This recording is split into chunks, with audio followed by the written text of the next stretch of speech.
How do you progress from a role in journalism to be sat in the government's cabinet room at number 10 Downing Street, and then progress to a mayoral leadership role in one of the UK's busiest regions? Also, how do you handle the opportunities and huge challenges faced along the way? Let's find out. Welcome to Half Hour Mentor. My name is Ian Cleverdon, and welcome to the third episode of this brand new audio podcast series in which I talk to notable figures from a variety of different businesses and backgrounds with a view to supporting you in your personal and professional development. Today, I'm delighted to be joined by Andy Burnham. Andy was elected Mayor of Greater Manchester in 2017 and was re-elected in May 2021. Prior to being Mayor, he was MP for Lee in the northwest of England from 2001. In government, he's held ministerial positions at the Home Office, Department of Health and the Treasury. In 2008, he became Secretary of State for Culture, Media and Sport before returning to Health as Secretary of State in 2009. You can find this series on all major streaming platforms including Apple Podcasts, Spotify and YouTube. Be sure to click on the follow or subscribe button to make sure that you don't miss out on hearing from my future guests. Please also rate and review the podcasts, as it really helps me understand how they're being received, and also spread the word to your friends and colleagues, particularly if you're enjoying them. You can also provide feedback and learn about future episodes via Instagram, Twitter and Facebook by searching for Half Hour Mentor. My thanks go to Manchester Metropolitan University Business School for sponsoring this series and allowing all the episodes to be ad-free. You can learn about their courses and superb external work that they do by following the link in the show notes. So, without further ado, let's get into the interview. Andy Burnham, thanks for joining Half Hour Mentor. You're welcome. It's great to be on. Thanks very much. Can we just perhaps start by telling us a little bit about what you wanted to do, perhaps in your high school years? What was the first job you wanted to do? Oh, God, yeah. Cast my mind back. This would have been sort of late 70s, early 80s. Footballer was the first thing. I wanted to be Bob Latchford and play for Everton. That lasted for quite a while into my high school years when I didn't quite give up on it. I was actually a better cricketer than I was a footballer, actually. So I played for Lancashire Schoolboys for a little bit and got much closer to getting towards it as a career option, but that faded away. So in my sort of middle teenage years, I probably had to start thinking about what was realistic. Get a proper job. Yeah. I'd not really any strong ideas, but I was very good at Spanish when I was at school, and I started to enjoy it and thought that I might want to work in interpreting or travel industry or something like that. Right, why was that? What attracted you to the... I just really took to Spanish when I was at school, and I was good at it, and I kind of felt confident in it. So I said to my school, and I was like 15, and we used to do work experience of the old type, 2 weeks away at a workplace. And I said this, I wanted to use my language skills or interest. And what came back was 2 weeks at Thomas Cook's in St Helens, where I didn't utter a word of Spanish to the people who came through the door. God bless them, they tried the school, but it wasn't quite what I had in mind. But it did definitely get over to me that I didn't want to work in a shop in St Helens. So I suppose all experience is valuable. So obviously you had an interest developed in politics at some stage from looking at your career as it's gone through. When did that manifest itself? Well, I guess my interest in politics was growing through that period. The kind of time I've just described was around the time of the miners' strike. So I was at school in Newton-le-Willows, which was very close to Parkside Colliery. So it was a kind of mining connected area. That was quite a kind of vivid time. Many of my friends, their dads were miners, and that was a big topic of conversation. And if I kind of then go through my sort of secondary school years, going in towards university, Hillsborough happened in the late 80s, and that had a big impact on me because of my interests and my friendship groups. And so I guess what was happening was I was becoming more aware of unfairness, injustice around. And when I went to Cambridge University, because in the end I got to Cambridge, it brought over to me the sense of this country is two worlds. There's one world that I've grown up in, and hang on a minute, there's a different world here. And I couldn't quite relate one to the other. And that kind of sense of two worlds, people living different lives, one much more privileged than the other, kind of came through in that period when I was at university. And then going beyond that, I started to become quite political, I guess, in my early 20s. Okay, so that desire, if you like, developed during your university years to think about the sort of political aspects. Did that open your eyes at that stage? I had been a member of the Labour Party before going to university, so I joined quite young, around that kind of 1985, 86 sort of time. But then I went to university, and I went once, I think, to one of the university political meetings and didn't like it because it looked a bit like, I don't know, something different to what I thought it would be. So I kind of tuned out of that while I was at university. But when I graduated, it was 1991. There was a general election looming. I got very focused on that general election, 1992 general election. I wanted that to bring a change of government. Kind of was working in my first job in London at the time as a journalist, which had kind of become another interest through taking English at university. Right. Not Spanish, English in the end. And, I kind of was in that sphere of thinking, well, could I work in journalism? Could I work in politics? And the politics side of it was getting stronger all of the time. Right. I'll just go back to that choice of degree then, because you mentioned about the strength of, really enjoying Spanish, but then you decided to do English. What was the transition that went through your head at that stage? Bearing in mind, some of our listeners may be thinking of actually starting to go to university. Yeah. It's kind of linked to the teachers, really. I mean, my mum and dad didn't go to university, but were massively supportive, and really were kind of keen that me and my brothers should have high ambitions for education. But I guess because of that, maybe it was the teachers that had sort of more of an impact in terms of a subject focus. So initially, I mentioned that Spanish was an interest because I was doing well at it and I related to the teachers that were teaching. But then as I went into my A-levels, I had enjoyed English at school as well, and then took A-level English literature. And it was then a very influential teacher, really kind of took hold of my sort of decision-making, really, and kind of started saying to me, look, I think you should read this poetry, or you should watch this, and also you should start thinking about Cambridge. And I never would have done that were it not for Dr. Stephen Harrington, who was my English teacher. A great name check there, yeah. Absolutely. And that's he deserves it as well. Common theme in interviews we've done is that teachers are often very inspirational and almost mentor-like, Yeah, it's interesting. There's a very well-known head teacher, or she leads a group of schools in Greater Manchester, Lisa Fathers, who will be known to people, and she was a regular attender at my Greater Manchester Reform Board, and we realised we had some connection because we went to the same school. But it suddenly transpired that Stephen had done the same for Lisa as he did for me, and we took him out for lunch recently in recognition of that. The kind of teachers change lives, yes, without a doubt, and they do that every day. And Dr. Harrington certainly did that for me. That's really good to hear.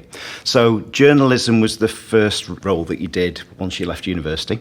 Is that correct? Yes, it was. I mean, if I could try to explain, I came back home to the Lee area, having graduated from Cambridge. A lot of my friends who had very well-connected parents were going to internships at the Times and the Guardian and the BBC, and I would have loved to have done that, but that didn't seem to be on offer, even though my dad said, when you go to Cambridge, it will open all these doors for you, and it never felt like it did, to be honest. So I came back here and started to apply to the Manchester Evening News and Liverpool Echo and media outlets here, and I got nothing from all of that. The only thing I got was the offer of an unpaid role at the Middleton Guardian, and that was my first foray into the world of work beyond university. Fantastic. What did that teach you, that role? That you need money to live on.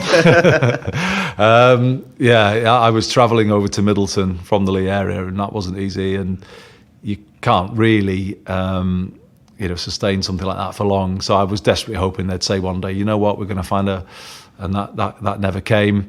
In fact, I was almost the office whipping boy at times. I thought, hang on, I'm not being paid for this. And it also taught me a bit of standing up for myself, because in the end I walked out of that job because I wasn't being treated properly. Right. And so, the bit of the political firebrand was in there as well. So, and then in the end I had wanted to stay here, and this is a theme maybe we can come back to later in the podcast, but I wanted to build my career here in Greater Manchester, in the Northwest. And after about 8 or 9 months of trying, I reluctantly concluded that I couldn't, and I would have to move to London if I was to do a job of the kind that I was wanting to do, to get on. And that came via the Cambridge University Careers Service, and I ended up working for a group of trade magazines in London, which wasn't my ideal first step, but often isn't people's ideal first step, is it? Their first job beyond study or university or college. Yeah, that's right. It's I need some money to live off. I need some money. Yeah. I need to get my just foot on the ground. I need some experience on my CV, and there's nothing wrong with any of that. That's all it's all part of learning, isn't it? Yeah, absolutely. So, a question that I've often been asked by students who, I was previously a senior lecturer at Manchester Met, just down the road from where we are now, is how do you get into politics?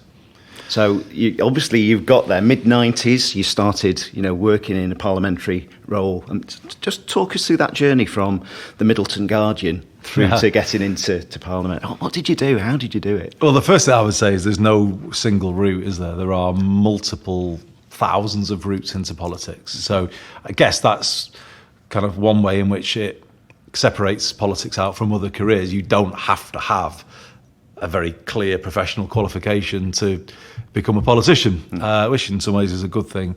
So there was no route in. I guess luck plays quite a big part in it. Does a door open for you? Does a chance connection lead to something? And in my case, it did. When I was working for Baltic Publishing, which was the trade magazine organisation I was working for, I was, I think I was a staff writer or an assistant editor at the time, and I had to recruit a new editorial assistant. And this shows that I was pretty good at recruitment, because I recruited somebody called Eleanor Mills, who went on to become the editor of the Sunday Times magazine. But I recruited her to a very lowly role as editorial assistant to Baltic Publishing, spotted the talent.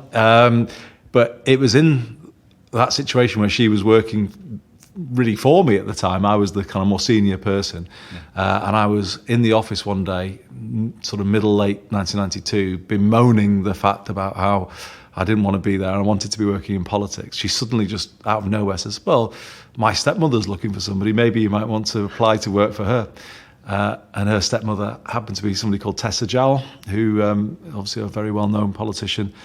And in the end I did apply, and cutting a long story short, got that job. So I'd put myself, I guess, because of some of the political work I'd done, my awareness, into a position where I could get that job.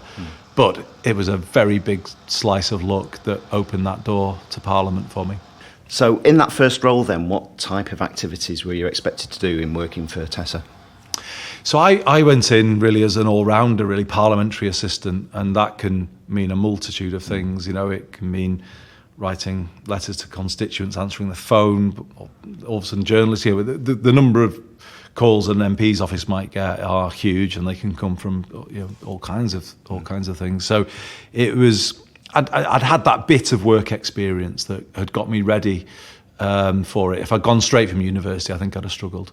So I would say to anybody listening to this, it is the case that all experience is good experience. Even the Thomas Cook experience, all of it kind of contributes and helps you get ready for a range of scenarios and situations. So, I think it was probably good that I took on that role around about the age of 24 in 1994.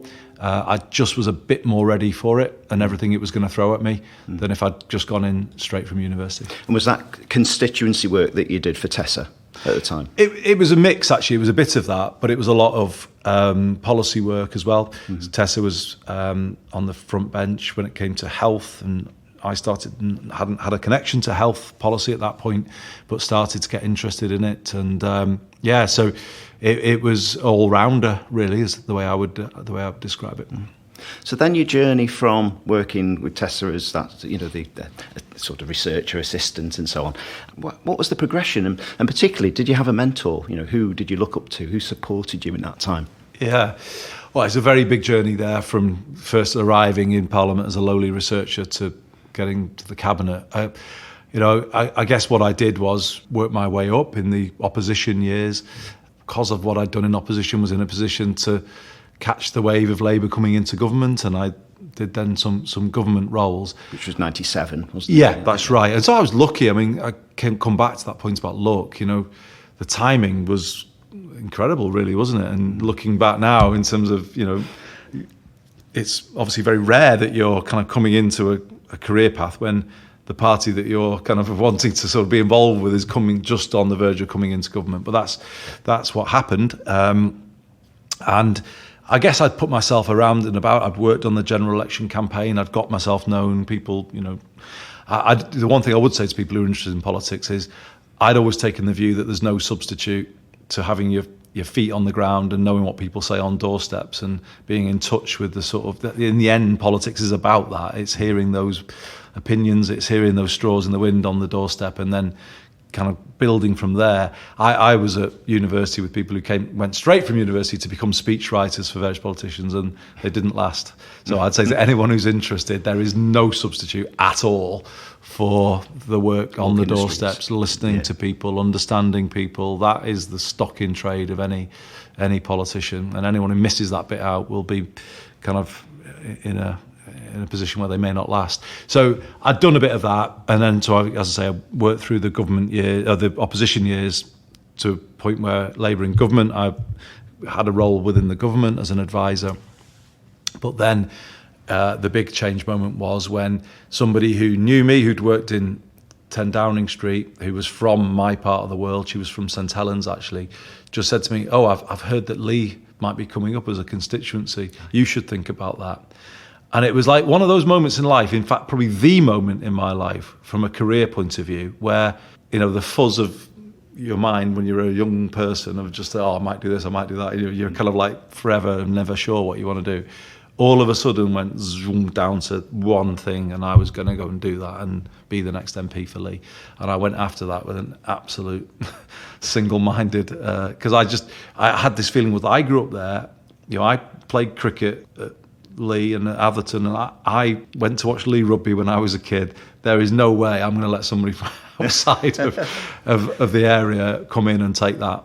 And it was almost, I definitely went. That was a moment. I was always quite driven and quite determined, but that was where I went up a level. And I think, you know, in any career, people do need to spot when an opportunity knocks. You know, when you've got a chance to perhaps really do what you want to do, and that was such a moment for me. And, you know, I know it sounds easy saying it like this, but, you know, those moments do crop up in people's lives, don't they? And it'll be a different context for someone else listening to this. But when you can spot the opportunity that is absolutely, you know, there is a moment, isn't there, to become focused and to become driven really about making that happen. Did you, when you go back to sort of when you started getting interested in politics, had the thought of being an MP crossed your mind at the time? Yes, but I'd never would have dared say it out loud when I was at school, or even when I was at university, or even in the early stage of my career. Why? Because I guess the upbringing you have in these parts is that you fear the mickey being taken out of you if you said something like that. Whereas, you know, if you're at Eton or somewhere else, you know, I'm sure they're all saying that all the time to each other, and, you know, I'll be this and I'll be that. Well, it wasn't like that. You know, you wouldn't have just gone out there with a big statement like that, because you just would have wondered what, you know, they'd have called you and what would have happened afterwards. So I guess, you know, I've always kind of been conscious that, you know, I think the great thing about this part of the world is it roots you, it gives you good values, and it means you don't get above yourself or, you know, arrogant, that kind of thing. But it can almost sort of hold you back from aiming high sometimes as well, because of the kind of sense that, oh, I can't do that. Or, you know, I went through university waiting for the tap on the shoulder. I'm sure, you know, many people of my generation and my background would have done the same. And even in Parliament, you kind of think sometimes that you're going to kind of come up, you're going to reach your limits, and therefore, you know, you're going to kind of feel as though you're out of your depth.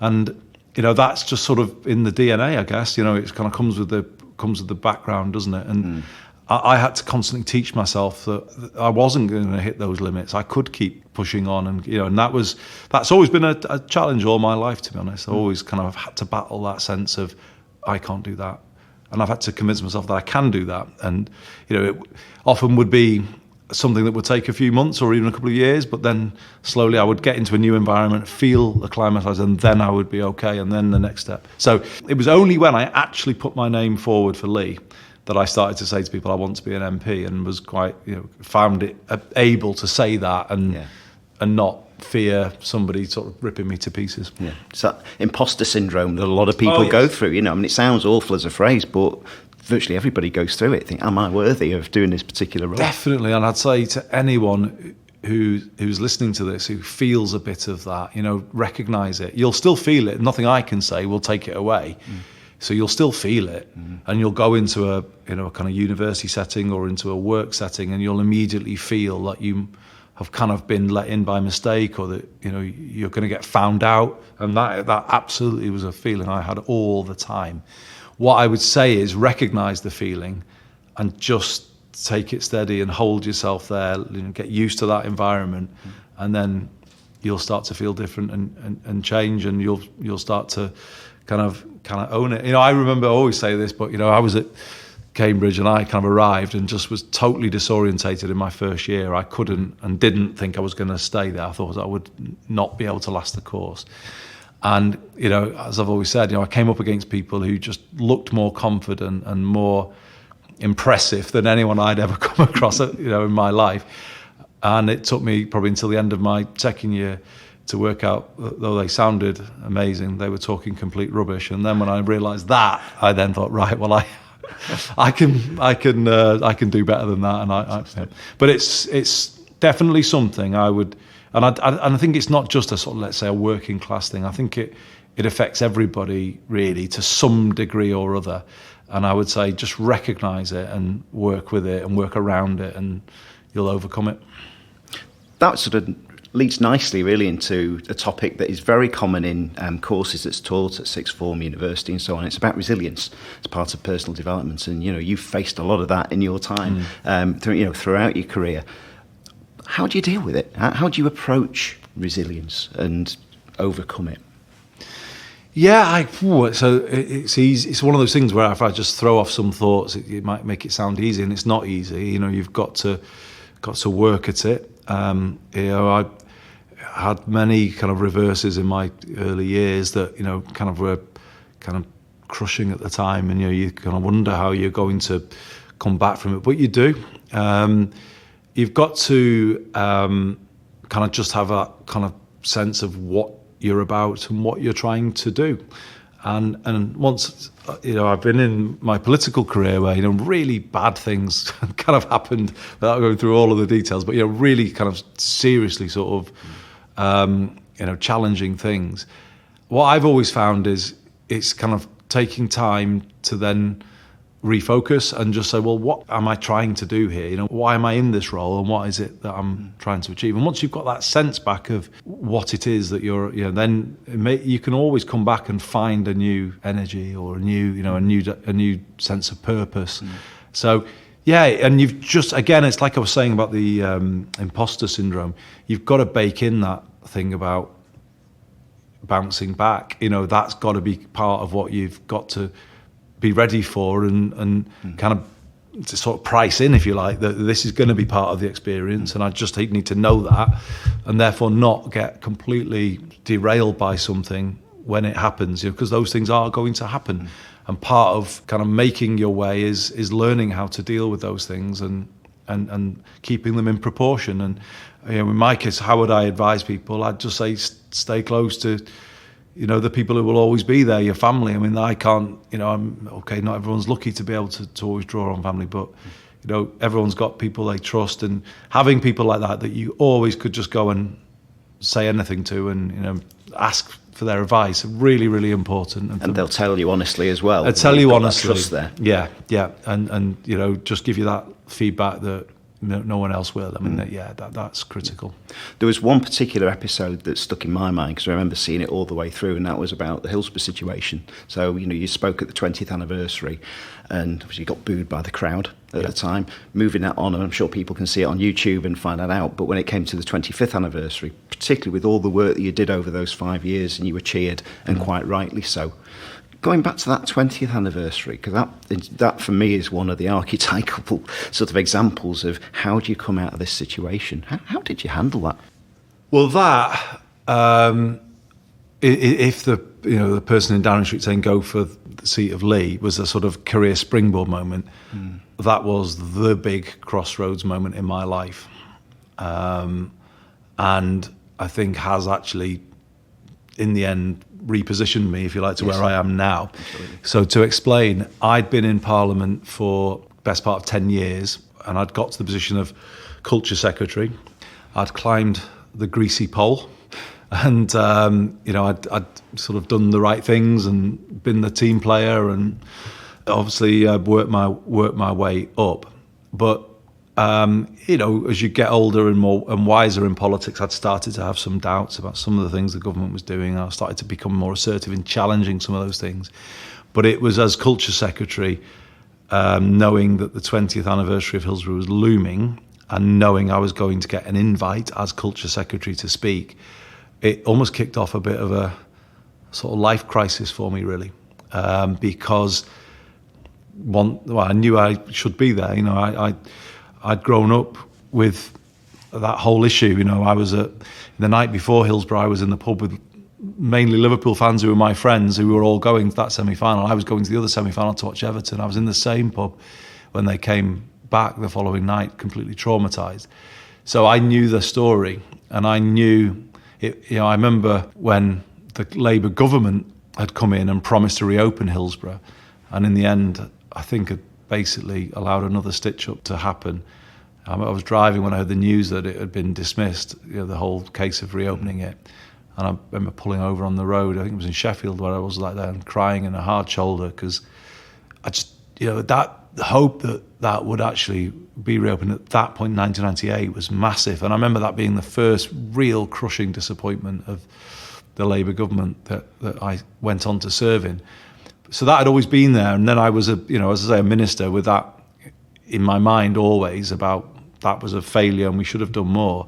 So here was me agonising about whether I go to that 20th anniversary having been invited, knowing I'd be walking out to face the people I'd grown up with, representing a government that I knew hadn't done enough.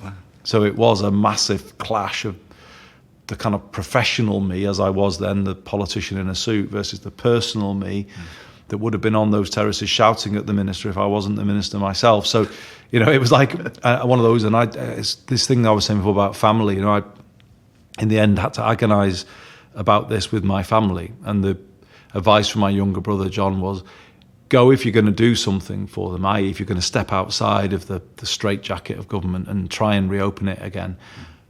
When he said them, he meant the families. But if you're not going to do that, the best thing would be not to go.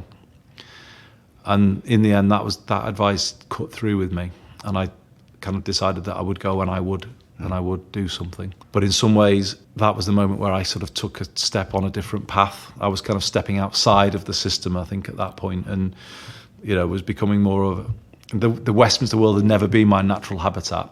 And I guess at that point, I was starting to take the path out of it at that point in time. But I don't regret that. And if there's a sort of life lesson for people listening again, whatever career you are thinking about, I will say you will face, not as dramatic as that one, because not everyone has to do their job in front of the cop, particularly when you're an Everton supporter. It's not easy. So not everybody will face maybe as dramatic a moment as that, but you will face moments like that, where you're in a workplace or in a job and you're asked to do something that is not what you feel is right or what you're about, and you will have to face those moments. And I don't think there is a right or the wrong answer, because other people might see this differently. All I can say to you is what I think, and what I feel is I took the right course that day, because I think at the end of the day, people can spot people who are genuine and acting the real person, if you like, and that will always come through in any role. whereas opposed to people who are sort of always doing what you think needs to be done or think you've got to say, or, towing the line for this, that. I know there's an element of that in any career. Yeah. But I think if there's too much of that, in the end, you won't come over to people. You won't be you. And I think at the end of the day, you will succeed the more that you're you, as long as you're you within a sort of a constructive and a positive way. So for me, that was a very defining moment, and I think one that will define the rest of my career, whatever that ends up being. That's right. And I think obviously time showed that how much that passion came through, and how much you really felt that and saw it through as well, which is amazing. Well, thank you. I look back on it as a moment of when you do have to, in any role again, sort of commit to something. I think that seems to be, to me, something that maybe isn't as evident in the modern world at the moment. I think there's a kind of sense that social media gives people a sort of fleeting attention span. But I would say, certainly the way I've always gone about things, I don't like to just pick something up and drop it. I would much rather pick something up and do it and follow it through to its conclusion. And I think that's a good quality. In workplaces, I think that gets noticed. I notice it amongst my teams here, the people who when it's more than a job, that gets noticed. If people have a bit of passion for it and say, no, this matters, that gets noticed. It's not a negative to my mind. That's a positive when I see people do that. And also when I kind of see someone come back to me months later and say, you know what, you said that and you asked me to, and I've come back and I've really done that. I think seeing a job through and really doing it, I think is an underrated sort of quality that in the modern world, and I think we need to, give that a higher priority again. So with your role currently as Metro Mayor of Greater Manchester then, what sort of work are you doing perhaps to help younger people in the area? Yeah, so I've very much drawn on my experience, that experience of coming through school, the lack of parental connections that didn't get me the door into the Times or the Guardian, and then the experience of the Middleton Guardian. I've kind of used all of that to help me develop some policies to support young people. So one being a free bus pass for all 16 to 18-year-olds in Greater Manchester. I just think at that age, you just need to be able to kind of find opportunity wherever it exists, in the education world or in the employment world. It doesn't matter. I just wanted that to be there, recognising how hard I found that when I was, in an unpaid role and didn't necessarily have all of that, parental kind of income, if you like, to draw on. So that's one thing. But another has been very much forged through my experience of going to university when a lot of my school friends didn't. And so I've always kind of had this sense of the academic route in this country is, very obvious. But if you want something other than that, you don't quite get the same clarity and support.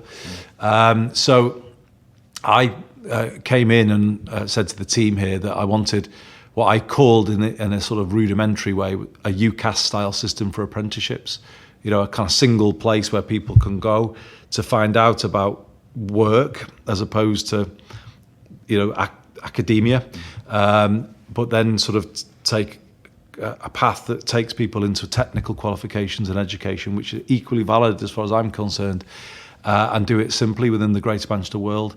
So what we've also then brought through to support that is GMACS. That is the UCAS style system, Greater Manchester Apprenticeships and Careers Service, which is a single online portal for young people to kind of use to try and get a line of sight into the modern Greater Manchester economy. And that's something I think is really important, because I remember being at school, when those on the university route had it all laid out and those who weren't had to go out and fend for themselves a bit. I think we need to do much more to give all young people, whatever their path is, clarity about how they take that path. And I don't think we do that well enough in this country. So we've made a start here in Greater Manchester, but that combination of clarity of what's out there through GMACS and the free bus pass that enables you to get to those places is the policy that we've tried to develop, alongside something called Meet Your Future, which is a work experience scheme that is better than the one I had. which is more about shadowing opportunities. I always make sure that people shadow me rather than sit in the corner doing work experience opening my post. It's because I want to give that sense of ambition and aspiration to young people, but also if you can't inhabit a world that you're not in, how do you ever get the feel for that world? And it's back to that tap on the shoulder thing. I think it's incumbent on people in senior positions across this city region, but the country, to open up their world to those young people who don't ordinarily have the parental connections to give you a feel for that world. And I think work shadowing is a really important way of doing that. So I've encouraged the team here to create a work shadowing scheme so that people can apply, and it's not all sort of divvied up on the dinner party circuit, where someone's parents know someone else's parents and they get you those off. We need to have a system where anyone from any background can apply for some work shadowing in the academia or in law or in finance or in politics, and then get a kind of foothold in those worlds which may seem very remote to them from where they are. Got one final question which I ask of all my guests, is that knowing what you know now with all that experience, what one piece of advice would you give to your younger, perhaps just about to go to Cambridge self? It's got to be that point about have a bit more inner confidence about your place and why you're there. You're in when you're anywhere, you've got there for a reason. You've not got there by accident or chance. You've got there because you've got what it takes.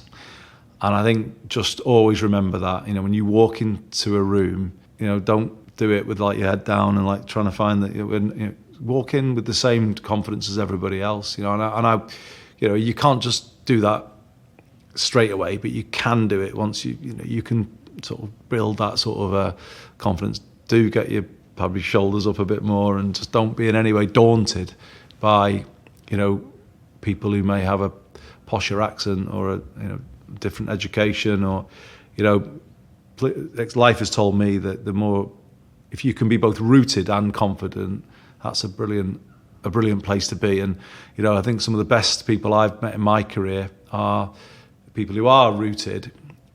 People are often one or the other. They're rooted and they're not confident, or they're confident and they're not rooted. And I think try and always remember who you are, where you came from, why you're doing it, what you're all about, but hold your own then and speak with that confidence when you're in those circles. Andy Burnham, thanks very much. Thank you very much. Let me share something with you. Every time I've listened to this episode as part of the production process, I've learnt something new. And I was there asking the questions. Andy's honesty about being resilient and dealing with imposter syndrome was so refreshing to hear. I can't actually imagine many other high-profile leaders being so open. That said, if you are one and you're listening to this, please do get in touch, as I'm sure our listeners would love to hear from you. You can tell that he genuinely cares for the development of young people. And if you are a leader or manager, listen back to the approach that he shared with you about job shadowing and work experience. We can all learn from that. Thanks to Andy and his team for making the time for this interview during his very busy schedule. If you've enjoyed this episode, please subscribe to the series wherever you get your pods. You can leave feedback about the episode via various social media channels by searching for Half Hour Mentor. Links to the initiatives mentioned by Andy in the interview can also be found in the show notes. Thanks for listening, and until next time, bye for now.